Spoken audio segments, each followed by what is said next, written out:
the idea of a random variable is the first thing. So up until now, we've been just like dealing with the probability of particular kinds of events. Like an event's described to you and then you're asked to find the probability of that event. Now, what we're going to talk about is if you have a situation where there's some sort of random process, right? And that means there's like multiple different outcomes that process could end in, and there's no like rule that determines automatically which outcome you get, right? You just observe the process and any of these things could happen. Some of them are going to be more likely than others to happen.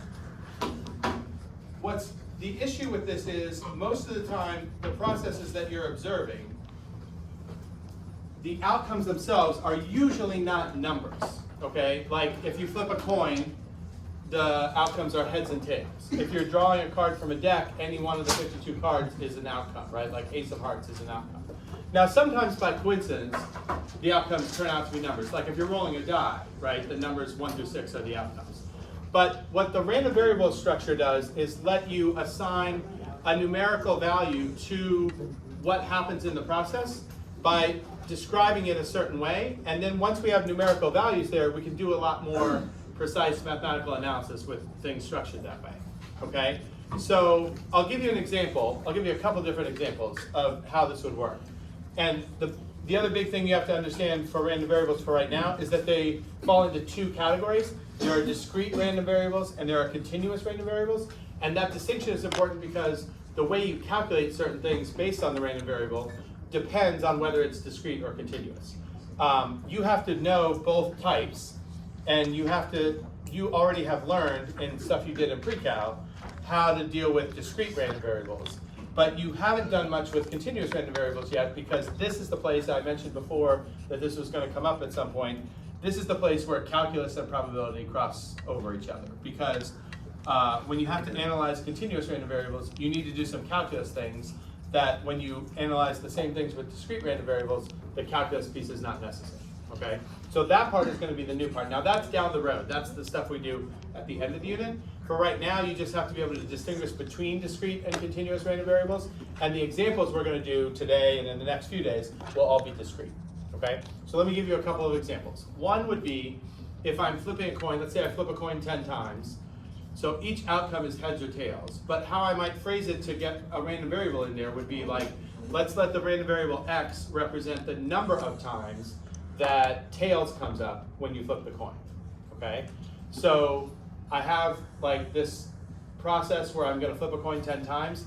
It's gonna end with a result of anywhere from no tails at all to all 10 throws end up being tails, right? So the random variable x could take on the values 0, 1, 2, 3, up to 10. Does that make sense? There's like 11 different values there, okay? So that would be a random variable. That's a discrete random variable. Now, the difference between discrete and continuous is like if you were identifying the values of the random variable on a number line, if we were going to make like a map of this. So the example I just gave you would look kind of like this, right? Where you have the individual points at 0 up through 10, right? And only those points are values that the random variable can take on. So it doesn't take on anything negative, it doesn't take on anything bigger than 10, but it also doesn't take on any of the space in between these, right? It's only those 11 points that matter and nothing else. In this situation, the number 4.2 doesn't make sense, right? You're not going to get tails to come up on 10 throws 4.2 of the times, right? Okay, so that's a discrete random variable. By the way, just because it's discrete doesn't mean it has to be integer valued, even though that is what's going to happen most of the time. But it's not the integers that make it discrete. I don't have an example off the top of my head of where this would be, but you could have a random variable where the values that it takes on are these numbers, right? 0, a quarter, a half, 3/4, and 1. So there's 5 values there. Those 5 values make sense, but the numbers in between don't. Okay, that's discrete. If it's discrete, you can do what's called count the values, right? You can talk about this is the first value that the variable can take on, this is the second value, this is the third value, and so on. Okay? Now, that's different from a continuous random variable. I'll give you a different scenario that's like a random process with results where we would have a continuous random variable. Suppose we were keeping track of everybody who comes through that door. And as somebody comes through the door, the random variable is going to represent their height in, let's say, inches, okay? So when somebody comes through the door, let's say they're like, 5'4", that's 64 inches, right? But you could say, oh, well, that person's 5'4" and a half, 64.5 makes sense, 64.25, 64.2. Any value, like you're only limited by how precise is your measuring device, right? But theoretically, we could get any value there. Now, not any value, we can't get negative values, and somebody walking through the door is not going to measure up at 2,653 inches, right? But maybe like we could set reasonable parameters. Maybe everybody coming through the door is going to be somewhere between 4 feet tall and 7 feet tall, right? That would be like 48 to 84 inches. Oh, that's kind of cool. I like that. Okay. So all the numbers between 48 and 84 inches make sense. Not individual values from 48 to 84, but in this case you would have like 48 is here, 84 is here, and literally everything in here makes sense, right? You could pick any number in that range and that value would make sense. So we're not excluding values in between the parts. Does that make sense? That's continuous. This is, when we analyze stuff that's continuous, this is what we're going to need calculus for. These are discrete, okay? With discrete, you don't need calculus. Behind. Is there like a measure of the size of a set? Like would a continuous one from 0 to 1 be considered larger than discrete 0 to 10? We don't really have that. Discrete could have infinite values, even though it's discrete. Like you could say all the positive integers are in the set. For continuous, there are some random variables that are defined for all real numbers, right? So like the entire real number line is in the set. That's kind of rare. Most of them are defined for some subset of the real numbers. But we don't usually talk about, like, we're not so concerned with like how many things are in the set. We're just concerned with like which kind of values make sense. And then what we're mostly concerned with is, once you know what the values are, the thing we're going to focus on most today is this thing called a probability distribution. That's actually the next slide. And a probability distribution is kind of like probabilities answer to functions in algebra, okay? Think of it as a probability distribution is a kind of function whose inputs are the values that the random variable takes on. Think of the random variable values as the domain of your probability distribution.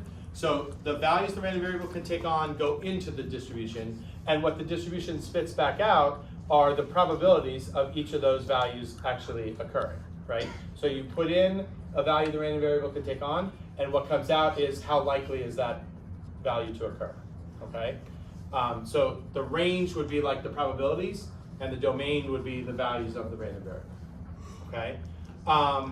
You can do this for discrete or continuous.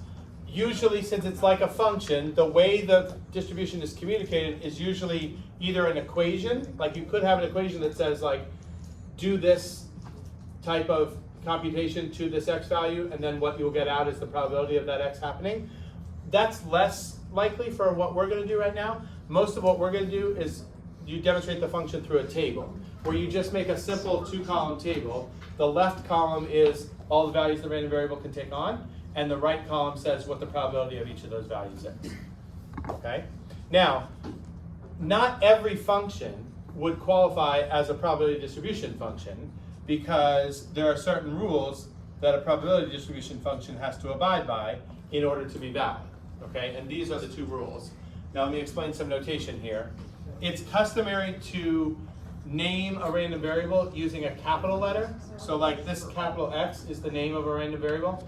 And then you use the lowercase version of that letter to represent individual values of the random variable. So this is actually saying, what's the probability that the random variable named X takes on a specific value represented by little x, like whatever that probability is, okay? And the first rule is that those probabilities have to be greater than or equal to 0. I don't know that we ever used the upside down A back in the proofs unit. Did it come up before? No. It means for all, okay? So this is saying the probability that x takes on little x has to be greater than or equal to 0 for every x, right? Which just means all your probabilities are not allowed to be what? They can't be negative, okay? They can be 0, right? You can have probability of 0, but you can't have negative probabilities. And then the other rule is if you find these individual probabilities of each individual value and you add them all up over all possible little x's, the sum of all the probabilities has to add up to 1. What's the E? Oh, big E of x, like, are you talking about this? Like that? That's expected value. That's one of the things that you do tomorrow. And that also adds up all of one. No, that is different from this. This is sigma. This is just like your regular sum sign, right? This is not the E like this, okay? But I will show you before the end of class expected value and what the connection is to what we're talking about, okay? So this just says you can't have any negative probabilities, and the sum of all the probabilities has to be 1. I think you have some homework in the book tonight that shows you like potential probability distribution functions and asks you, I think they might be in a table or it might give you an equation, and it'll ask you, is this function valid as a probability distribution function? And you're looking to make sure both of these things are true. That you never get any negative probabilities, and when you add all the probabilities together, you have to get 1, okay?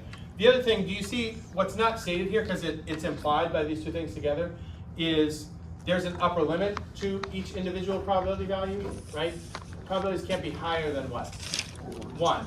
Because if they have to add up to 1, but you're not allowed to have any negative ones, if you had something that was higher than 1, then this would get violated, right? Because if you are adding things up and something's already bigger than 1 and you're just adding positive things to that, you're not going to get a sum of 1 if something's already bigger than 1, right? Because you can't go backwards. You can't add negative probability. Okay? Does this make sense so far? Yeah. Okay, so now I'm going to go through a couple of examples of just like making a probability distribution for a given situation, okay? So the first one I have is a variation of what I just said before, which was flipping a coin, and we're going to say x represents the number of times that tails comes up. So if I'm flipping it 5 times, what are the possible values of x? Like what would the little x's be here? Right, the integers 0 through 5, okay? So that's a discrete random variable. So we're going to set up the probability distribution in just a second for this one. Do you see that this situation fits a type of probability model that we were talking about the other day? It's binomial, right? What are the characteristics of this that make it binomial? Only heads or tails, and a fixed number of trials. a certain number of trials, and what else about the trials? They're independent. Same probability each time, which is because they're independent trials, right? You need all of that, okay? So we could write it like this. Remember, I think I showed you guys this already, right? This means x, the random variable, follows the binomial distribution. B is for binomial. And then do you remember there's 2 parameters for binomial that are information about this particular situation to distinguish it from all the other binomial scenarios? And that information helps you calculate the actual probability of x being any one of these things. What is the 5 there? Number of trials. And the 1/2?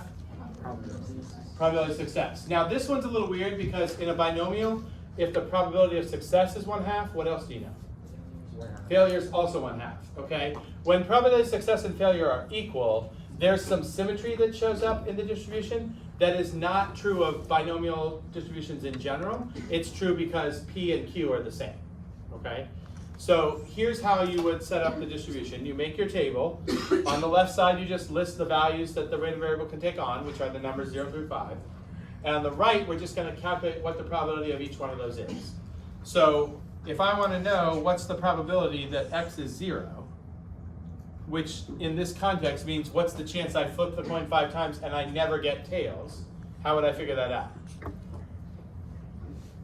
What's the calculation I have to do? 1/2 to the 5th. And what does that simplify to? 1/32. Okay? Now that one is actually deceptively easy. There's some stuff that is going on there that we could ignore in this one that we won't be able to ignore in the next one, right? What if I wanted to calculate what's the chance that I get tails to come up once in these 5 times? That's what x equals 1 means, right? How would I do that one? What is it again? 1/2 to like 4. Okay, it's really like 1/2, like this 1/2 is actually Q, right? You want 5 failures. Now we want 4 failures, but we also want 1 success. So since P and Q are the same, I'm gonna be multiplying 1/2 together 5 times. This time I think of it as broken up into 1 and 4, but it's still you're doing 1/2 5 times, right? But the chance, so that's 1/32 again. But the chance of getting tails once is not 1/32 because what have we not accounted for yet that didn't matter in the previous? In any order, right. So there's like a binomial coefficient here. It's not 4 choose 1, 5 choose 1. And what's the value of 5 choose 1? 5. So it's really 5 times 1/32, so that's going to be 5/32. Okay? All right? Now, if I have the chance that x is 2, do you see this gets broken up as 1/2 squared and 1/2 cubed, but that's still 1/32, right? But the coefficient this time would be, right? And what's the value of that? 5 factorial over 2 factorial and 3 factorial. If you cancel the 5 and the 3 factorials, you only have 5 and 4 left on the top and the 2 on the bottom. 5 times 4 over 2, that's 10. So 10/32. Now 10/32 would reduce, but I'm intentionally not reducing it because I want to show you something in a second. Is there 15? What's that? Is the next one 15? No, well, let's think about that. The chance that x equals 3, the only difference here, you now have 1/2 cubed here and 1/2 squared there, that's the same. This is going to be 5 choose 3, but do you notice if you do the formula for 5 choose 3 or 5 choose 2, do you see what happens? They're the same. You're going to have 5 factorial on the top and 2 and 3 factorial on the bottom in both cases. So that's another 10.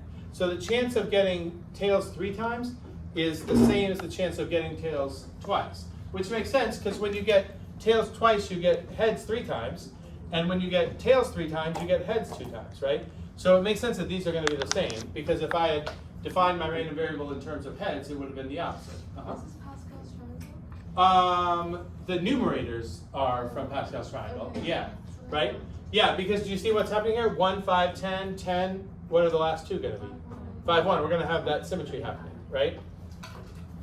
Okay.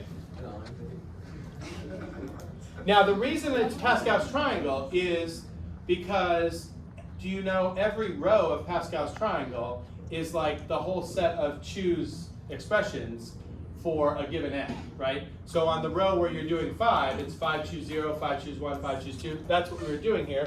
That's those things. And since this was always 1/32, the numerators are the same as the coefficients, right? So that we're getting that. Now the reason I didn't reduce is, notice we're not getting any negative probabilities here. But the other rule for a valid probability distribution function, other than that you can't get negatives, is that they have to sum to 1. And if I leave these all as 32s, it's easier to add them, right? So 1 and 5 is 6, 10 more 16, 26, 31, and 1 more 32/32. They add up to 1. Does that make sense? Yeah. Thank you. General audience spokesperson. Okay. All right. Now I want to do another one. And I'm going to do another binomial distribution, but I wanted to pick one that where P and Q are not the same, because this symmetry stuff does not always happen. Okay? So here's my second example. Okay? We're rolling dice now instead of flipping coins. It's very exciting. Okay? We have 4 dice, just regular dice, where you get like 1 through 6 as your possible outcomes. The random variable x is going to represent how many times you get a multiple of 3 to show up on the dice. Now, if the dice only have the numbers 1 through 6 on them, then the multiples of 3 we're talking about are only 3 and 6. So on any given throw, what's the chance that a multiple of 3 actually does show up? 1/3, 2 out of 6. Okay. Would you agree this is still binomial? Yeah. Okay. If I write the, well, let's take care of what are the x values first. What x's can I actually get here? Like, what could x actually be in this situation? That's too high. You have too many values. You could get 0 as a value. So think about what the x means. If you get 0, it means you rolled all 4 dice and none of them showed a 3 or a 6, right? So if you roll all 4 dice, what else can happen? Like, what would the other values be other than 0? 0, 1, 2, 3, and 4, right? How many of the dice show a multiple of 3? It could be anywhere from none of them to all of them, right? So that's 0 through 4. So those are the numbers that are going to make sense, okay? Now, we're going to lay out the probability distribution again, but we said it's binomial. If it's binomial, I should be able to specify the n and the p, right? How many trials here? 4. And what's the chance of success? 2/6, 1/3, okay? And that means if P is 1/3 now, then Q is 2/3, okay? So that's why you're not going to see the symmetry this time. Okay? All right, here's my values, 0, 1, 2, 3, 4. Okay? Let's start calculating. Oops. Oh, no, that's not what I want. Okay. Chance of x being 0, that means I don't get a multiple of 3 on any of the throws. Okay? How would that happen? 2/3. It's 2/3 to the 4th. Okay? Now we skip some stuff because it doesn't matter in this case, right? There's actually a 1/3 here, but it's raised to the 0. And there's a coefficient in front, which would be Like 4/0. 420. But both of those things that we're not writing down are 1. That's why we don't have to write them down. So it's just 2/3 to the 4th. What's that going to give you? 16 over 81. Good. Okay? All right, the chance that x is 1. Now all those things are going to matter. So I wouldn't have 2/3 to the 4th now. I would have 2, if I'm going to get x being 1, that means I do get a multiple of 3 once. So I get not a multiple of 3 3 times. I get a multiple of 3 once, so that's 1/3 to the 1st. And I have that coefficient in front here, which should be 4 choose 1. Okay, so let's see if we can get this. 2/3 cubed is 8 over 27. You're multiplying by 1/3, so the 8 stays, but now you have 81 on the bottom.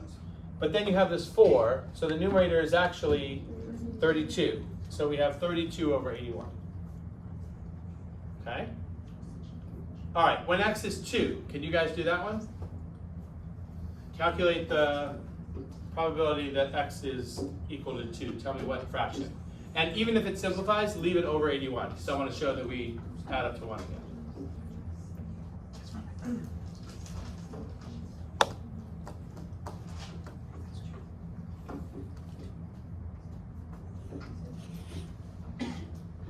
Anybody got the numerator? 24? Is everybody okay with that? All right, and then 3 multiples of 3 should mean I have 1/3 cubed and 2/3 only to the 1st. So that's going to be 2 over 81 times 4, right? 4 choose 3 is the same as 4 choose 1. So that should be 8. Okay? And then you actually don't have to do the last one. If you know it's the last one, the probabilities have to add up to 1. So we could be strategic here. 32 and 8 is 40. 24 and 16, that's another 40, right? So this adds up to 80 over 81 right now. So how much is left for the last outcome? 1 over 81. Okay? Make sense? All right, now I want to do one more because I don't want you thinking that this is so easy. Every time you do it, it's just a binomial calculation. It's not just binomial distributions. Like you can do this for any random variable. So I'm going to give you a situation that is not binomial and let us figure out how to do that one. Okay? So here's one of those. Now, can you tell me what in this description tells you, oh yeah, it's not binomial now?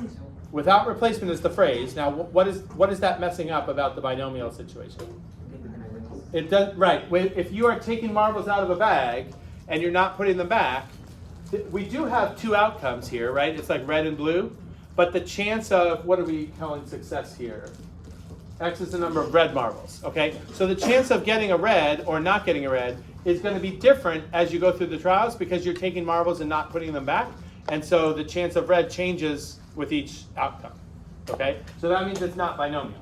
Now, it is something that we have talked about. Not every situation actually has a name, but this one does have a name that we've talked about. Do you know what this fits? It doesn't fit binomial? It's hypergeometric, which is like the binomial situation without the independent trials piece. That's exactly what we have here, okay?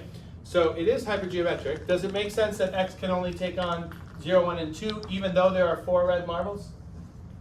Why are we stopping at 2 here? Because only 2 is there. You're only picking 2, and x is how many reds you pick. So even though there are 4 reds available, you can't pick more than 2 reds. So you're either going to get no reds, 1 red, or 2 reds, right? So this table is only going to have 3 rows in it. Does that make sense? Okay. Now, I put over here, it's not binomial. You guys already said it's hypergeometric.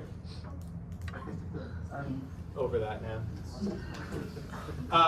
Do you remember I showed you the parameters two for hypergeometric? For binomial, there's only two. It's n and p. For hypergeometric, do you remember what the pieces of information are that you need to describe the situation so that we can calculate these probabilities?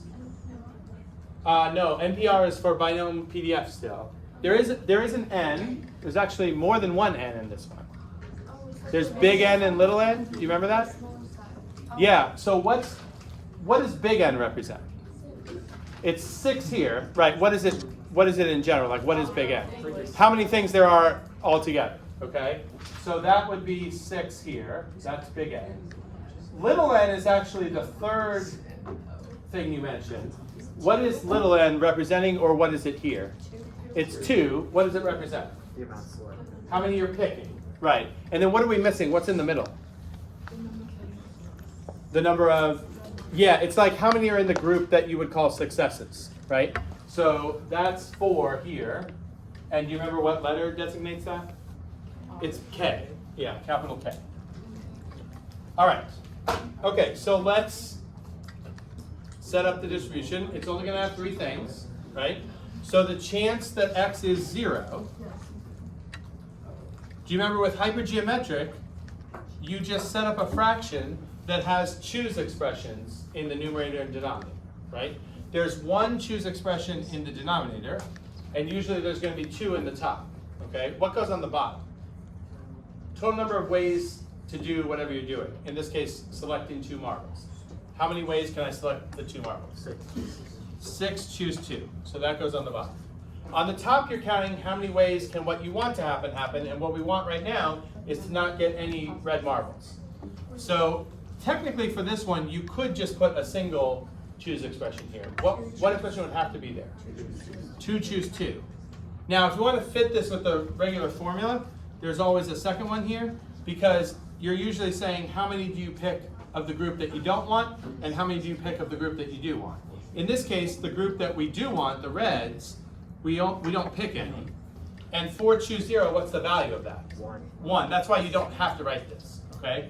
2 choose 2 also has a value of 1, right? So the numerator of this is 1. What's 6 choose 2? That's 6 factorial over 2 factorial, 4 factorial. If you get rid of the 6 and the 4 factorial, you're going to have 6 and 5 left, and still a 2 on the bottom. 15. 15. Okay? Uh-huh.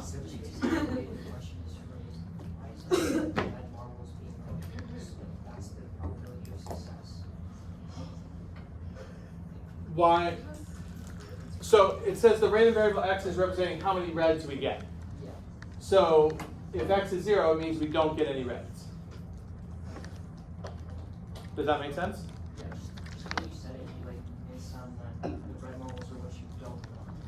Oh, no, I shouldn't. Well, I don't want any red marbles in this case because I want x to be 0, right? But in the next one, I'm going to want, if x is 1, I'm going to want 1 red, and that means I also want 1 blue. Okay? All right, so let's do that. What would the chance of x being 1 be? On the bottom, I should still have what? 6 choose 2. But if x is 1, I need to get 1 red. How many do I have to pick from? 4 choose 1. Yeah. But because I'm picking 2 and I've only picked 1 here, I have to pick the other one here from a set that has how many in it? 2. Because you have to make sure this one is not, right? 4 choose 1 is 4, obviously. 2 choose 1 is 2, so that's going to be 8. This is still 15, so we get 8 15ths. Okay? And we really don't have to do the last one because the probabilities have to add up to 1. So how much is left for the last one? 6 15ths. Okay? Make sense? All right, now, I have just about the same amount of time I had in the other classes. That's going to get you enough to be able to do the homework for tonight. But for those of you who aren't going to be here tomorrow, do you want to see a quick preview of what I'm going to do to like a mostly empty room? Okay. So tomorrow we're going to talk about expected value, variance, and standard deviation. Okay? It's like the stats in probability, right? Okay? So, and I think you've done this in pre-cal too. It's just been a while. expected value is like an average, okay? In fact, we use mu a lot to represent expected value. It's an average of the things, so here's where the probability and stat cross over. Instead of having a whole data set, your data is the values of the random variable. And instead of saying like I've got this many of this and this many of this or whatever, the probabilities are telling you how likely these things are, okay? So when you do expected value, you're getting an average of these things, but it's a weighted average. It's not the straight average. It's a weighted average where you weight according to how likely the outcomes are. So to do the weighted average of these things, what you do is take each x, multiply by its probability, and then you add those things up, okay? I think you will remember having done this. So for this one, if I wanted to calculate the expected value, I would do 0 times 1/15 plus 1 times 8/15 plus 2 times 6/15, right? And that's nothing. This is 8/15 and this is 12/15. So I'm going to get 20 over 15, which reduces to 4/3. Okay? Now, this is the first thing that messes some people up. We're calling this the expected value of this distribution, 4/3, but it's a distribution that only took on the values 0, 1, and 2, and so people are confused. How can the expected value of a distribution that only allows 0, 1, and 2 be a number that's not one of those numbers, like 1 and 1/3? Does anybody who remembers what expected value is, could you, since we know it's applying to this situation, can you explain what the significance of that 4/3 is? Like, what does that 4/3 mean? Beyond? It's like the average of the values you get if you did a lot. Right, so imagine if I gave every one of you a bag with this in it, right? You all had a bag with 6 marbles in it, 4 red, 2 blue, and I told everybody in the room, take out 2 marbles, and then tell me how many of the ones you took out are red. So does it, and let's say I write down everybody's results on the board. So when I'm writing the numbers on the board, I'm going to get a lot, based on this probability distribution, I'm going to get a lot of 1s, I'm going to get a number of 2s, and I'm probably going to get hardly any 0s, right? But all the numbers I write on the board will be 0s, 1s, and 2s, right? Now if there's like 25 of you in here, I add up all those numbers and divide by 25, that number, the average of what I did there, should be coming out close to 4/3. And it would get closer to 4/3 as what happens? More trials. Right, so if I did this for like all 3 HL classes, I had like 85 trials, I'd probably be closer to 4/3 than I would just in this class. Does that make sense? Okay? All right, so that's what expected value is. Variance is doing that with this expression. So these are measures of like how spread out your data is, usually. You're finding the expected value of the difference between the x's and the mean. So you have to find expected value first to do variance, and then you do this. So what I would do here is like 0 minus 4/3 squared times the 1/15, which is the chance of 0 happening, plus 1 minus 4/3 squared times the 8/15, plus 2 minus 4/3 squared times the 6/15. That would be the variance. Do you remember why we squared the distances? Like if I want the average distance away, why wouldn't I just use the distances instead of squaring?